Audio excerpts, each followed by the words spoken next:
నమస్తే, నేను మీ కుప్ప పద్మిని. ఇన్నాళ్ళు మీ సపోర్ట్ ని నాకు అందిస్తూ, మీ ప్రేమని నాకు అందిస్తున్న ప్రతి ఒక్కరికి కృతజ్ఞతలు.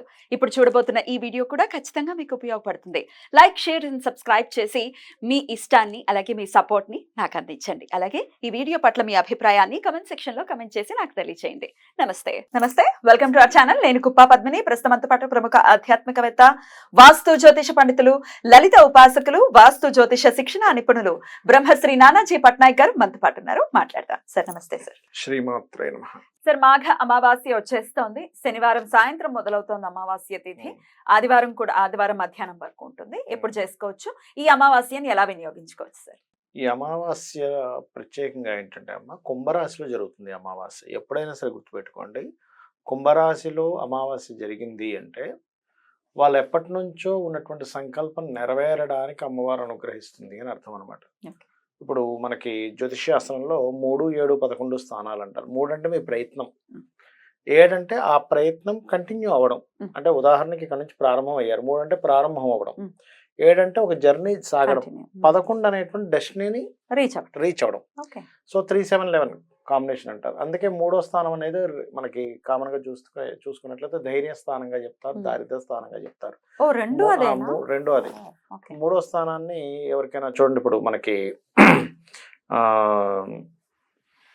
ఒక ఎంగేజ్మెంట్ జరుపుకుంటారు చూసారా ఏదైనా, దాన్ని 3వ స్థానంగా చెప్తారు. 7వ స్థానం వివాహం అంటారు. ఆ సక్సెస్ఫుల్ అవడం అనేది 11వ స్థానంలో ఉంటుంది. 3, 7, 11 కాంబినేషన్. అలా మీరు ఏదైనా ఒక ప్రయత్నం కొనసాగింది, దాని జర్నీ జరిగింది, కానీ ఎండ్ వచ్చేసరికి మీకు ఫలితం లేదు అని అనుకున్నప్పుడు ఈ మాఘమాసంలో వచ్చే అమావాస్య ఏదైతే ఉంటుందో, కుంభరాశిలో రవిచంద్రుడు ఎప్పుడైతే కలుస్తారో ఆ రోజు అమ్మవారి ఆరాధన మీకు ఖచ్చితమైన లాభాన్ని ఇస్తుంది. ఎందుకంటే న్యాచురల్ 11th హౌస్ అది. కుంభము అనేటువంటిది న్యాచురల్ 11th హౌస్. అంటే ఏమిటి, నీకు లాభం రావట్లేదు అంటే నీకు పూర్వజన్మ కర్మ ఎక్కడో ఏదో అడ్డుపడుతుంది. సహజంగా వీళ్ళ కొంతమంది జాతకాల్లో కూడా 11th హౌస్ పాడవుతుంది, బాగా పాడైపోతుంది 11th హౌస్. అంటే వాళ్ళకి అసలు ఎంజాయ్ చేయరు, ధనం సంపాదిస్తారు కానీ ఎంజాయ్ చేయరు 11th హౌస్ కనుక పాడైతే. చూడండి, కొంతమంది మీరు బాగా సంపాదిస్తారు, ఆయన జీవితం అంతా కూడా పొద్దున్నే లేచాడా ఫ్యాక్టరీలని, బిజినెస్లని, అతని ఇదని హడావిడిగా తిరిగాడు, లైఫ్ అంతా అయిపోతుంది, అతని జీవితం అయిపోతుంది. కానీ ఆయన డబ్బులు సంపాదించిన ప్రతిదీ కూడా వాళ్ళ కొడుకులో, మనవరాల్లో వాళ్ళు అనుభవిస్తారు. వీళ్ళేమో కష్టపడతారు, వాళ్ళు ఎంజాయ్ చేస్తారు. అదే జాతకంలో కనుక 11th హౌస్ కూడా బాగుంది అనుకోండి, అప్పుడు వీళ్ళు అనుభవిస్తారు, లేకపోతే అనుభవించరు. That is the 11th house. అది 11th హౌస్ అనేటువంటిది. మరి బాగుండడం బాగోకపోవడం అంటే ఏంటి సార్? ఎవరికి వారికి 11వ స్థానం అర్థమవుతుంది. 11వ స్థానాధిపతి లేదా శని బాగున్నాడు అనుకోండి, అంటే 11th హౌస్ కనుక మంచి స్థితిలో ఉంది, ఆటోమేటిక్ గా వాళ్ళు ఎంజాయ్ చేస్తారు లైఫ్ ని, అందులో ఎటువంటి డౌట్ లేదు. అంటే ఏంటి, 11th లార్డ్ కంబస్ట్ అవ్వకూడదు, పాయింట్ నెంబర్ 1. పాపకర్తెల్లో ఉండకూడదు, పాయింట్ నెంబర్ 2.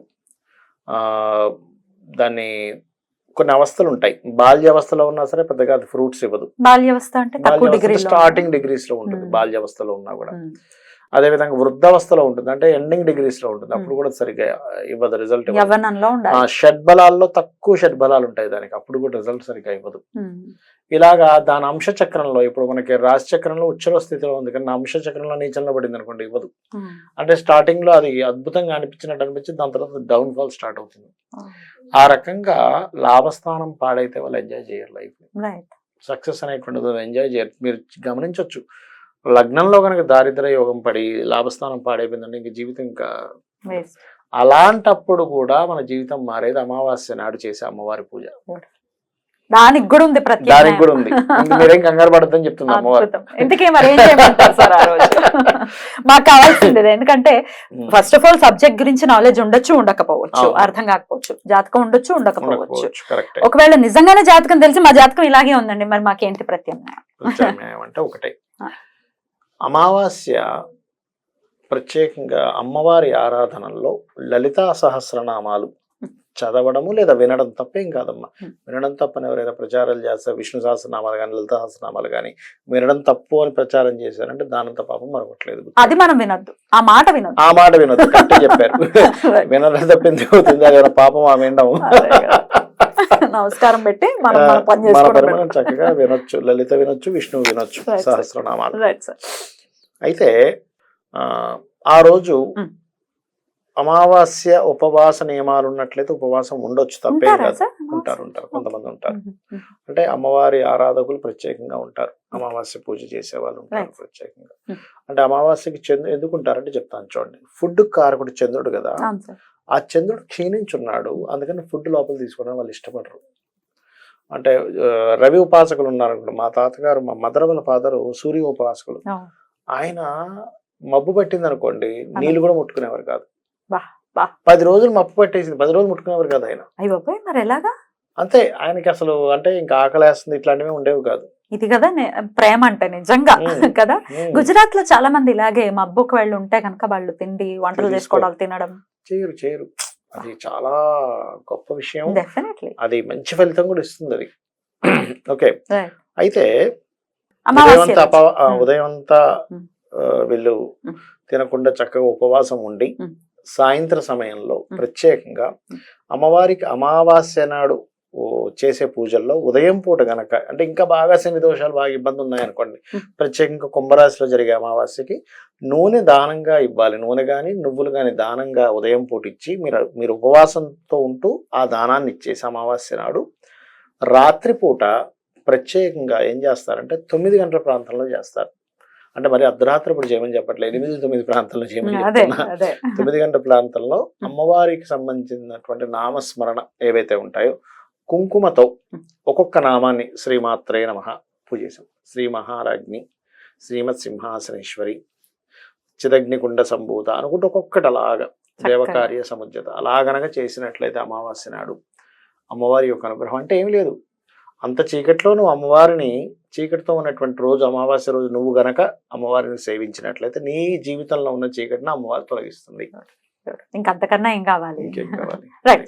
అయితే ఇప్పుడు వచ్చే అమావాస్య మరి 9వ తారీఖు సాయంత్రం వస్తుంది. ఇప్పుడు మీరు చెప్పినటువంటి ఈ లలితాదేవికి పూజ 9వ తేదీ సాయంత్రం అయినా చేయొచ్చు, 10వ తేదీ అయినా చేయొచ్చు, ఏ రోజైనా తప్పేం కాదు. చేసుకోవచ్చు. చేయొచ్చు. కాకపోతే అమావాస్య రాత్రి పూట ఉంటే ఎక్కువ విశేషం. ఇప్పుడు 9 రాత్రే చేసుకో. 9 రాత్రి చేసుకుంటే ఇంకా మంచిది. Right sir.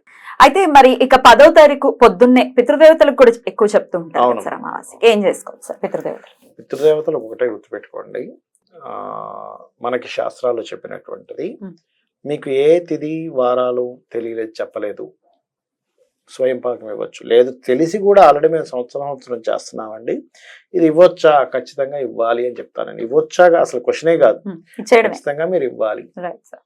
మీరు ఏమనుకుంటారంటే పితృదేవతలు అంటే ఏదో మా తాతలకి తండ్రులకి చేస్తున్నాం అనుకుంటారు. కాదు, పితృదేవతలు అనేటువంటి ఒక ఏదైతే ఒక దేవతలు ఉన్నారో వాళ్ళకి ఇవ్వడం ద్వారా మీరు మొత్తం విశ్వానికి ఒక మంచి పని చేస్తున్నారు.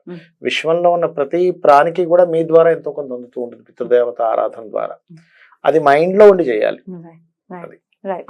సో సంవత్సరికాలు ఒకవేళ తద్దినాలు ప్రతి సంవత్సరం మ్మ్. పెడుతున్నప్పటికీ అమావాస్యకి స్వయం పాకాలు ఇవ్వటం అనేది ఖచ్చితంగా చేయాలి. చేయాలి. అద్భుతం సార్. సో చేస్తే మంచి ఫలితం ఇస్తుంది. Right sir. దాని తర్వాత మొదలయ్యేది ఫాల్గుణ మాసం మొదలవుతోంది. దాంతో మనం ఈ సంవత్సరానికి ఇంకా టాటా బై బై చెప్పేటటువంటి ఆఖరి మాసం ఫాల్గుణ మాసం కూడా ఖచ్చితంగా వైశిష్ట్యం ఉంటుంది. ఆ మాసం ఉంటుంది, గురించి ఉంటుంది, మళ్ళీ ఉంటుంది. మాట్లాడుకుందాం. ఎనీవేస్ ఉంటుంది. ఈ అమావాస్య గురించి చాలా చక్కగా మాకు వివరించారు. ఖచ్చితంగా అమ్మవారి ఆరాధన చేసుకుని చీకట్లు తొలగిపోయేటటువంటి పరిస్థితి ప్రతి ఒక్కరి జీవితంలోనూ ఉండాలని మనస్ఫూర్తిగా కోరుకుంటూ thank you so very much sir. నమస్తే. శ్రీమాత్రే నమః.